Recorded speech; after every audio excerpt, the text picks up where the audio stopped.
हदीस हिकिड़ी मूं पढ़ी, उन में मूं इहो ॾिठो त कंहिं ते लान तान करणु तमामु हिकिड़ो ख़राबु अमल आहे। ऐं हाणे जॾहिं सोशल मीडिया ते ॾिसां पियो त केतिरनि ई माण्हुनि खे लान तान कनि था कंहिं नंढड़े नंढड़े मसइलनि ते या नंढड़े कंहिं अहिड़े इशूज़ ते। इन मुतालिक़ दीन इस्लाम में कंहिं मुस्लमान ते लानतीन या लानत करणु केतिरो गुनाह आहे या उन जे बारे में छा दीन इस्लाम में सबक़ु ॾिनो वियो आहे, इन मुतालिक़ तव्हां छा चवंदा? बिल्कुलु, मां बि ॾिसां थो पियो सोशल मीडिया ते लानत जी पहिरीं ॻाल्हि लफ़्ज़ी माना छा आहे, यानी बेज़ारी करणु, बेज़ारी अलाह जी तरफ़ां बेज़ारी। मुस्लमान ते लानत करे इन खां बहितर आहे त उनखे माना एतिरो आहे जो यानी उनखे क़त्ल करे छॾे, क़त्ल जेतिरो गुनाह आहे लानत। नबी करीम सल्लल्लाहु अलैहि वसल्लम हिकिड़ो दफ़ो जहाद तां वापसि पे आया या वया पे त उठनि जी बि बिल्कुलु कमी हुई ऐं कंहिं कंहिं ॾाचीअ ते या उठ ते ॿ माण्हू सवार हुया त पोयां नबी करीम सल्लल्लाहु हिकिड़ो आवाज़ ॿुधो, को माण्हू पंहिंजे उठ खे लानत हुजे, पाण फरमायो या लानत कंहिं विधी? असां अर्ज़ु कयो या रसूल अल्लाह, मूं पंहिंजी डाचीअ ते विधी जो हले कान थी, पोइते पइजी वई आहे।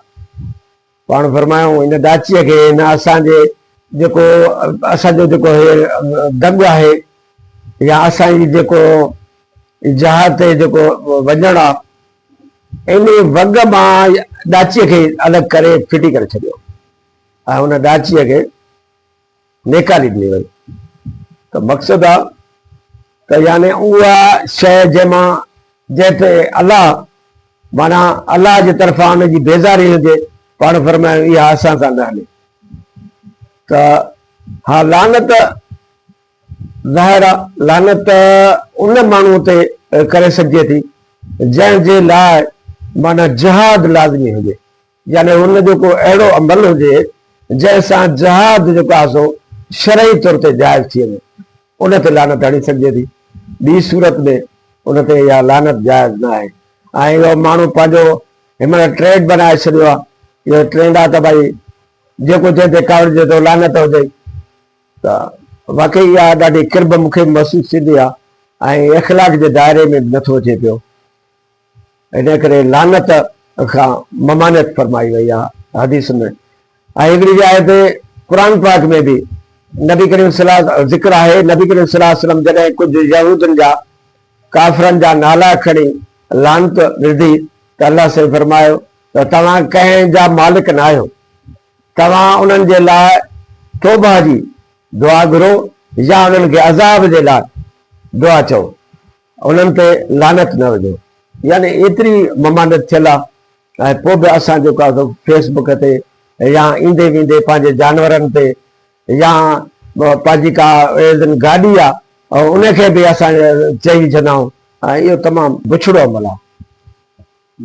अच्छा सर, इहा ॻाल्हि तव्हांजी बिल्कुलु बहितर आहे त जेको ही न्यू जनरेशन आहे असांजी, वॾनि जो उन ते असरु पए थो। घर हिकिड़ो इदारो हूंदो आहे नंढनि ॿारनि जे लाइ या न्यू जनरेशन जे लाइ, त असांजा जेके ही घर वॾी उमिरि जा माण्हू आहिनि या नंढी उमिरि जा माण्हू आहिनि जेके लान तान कनि था, त इहो न्यू जनरेशन जे मथां हुननि ते हिकिड़ो वॾो असर अंदाज़ थिए थो।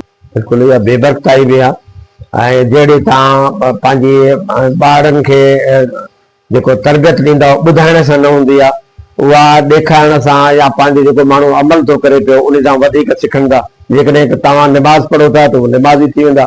जेकॾहिं को तव्हां घर में का पंहिंजो को बुरो अमल था कयो त ॿार बि उहो ई शुरू कंदा।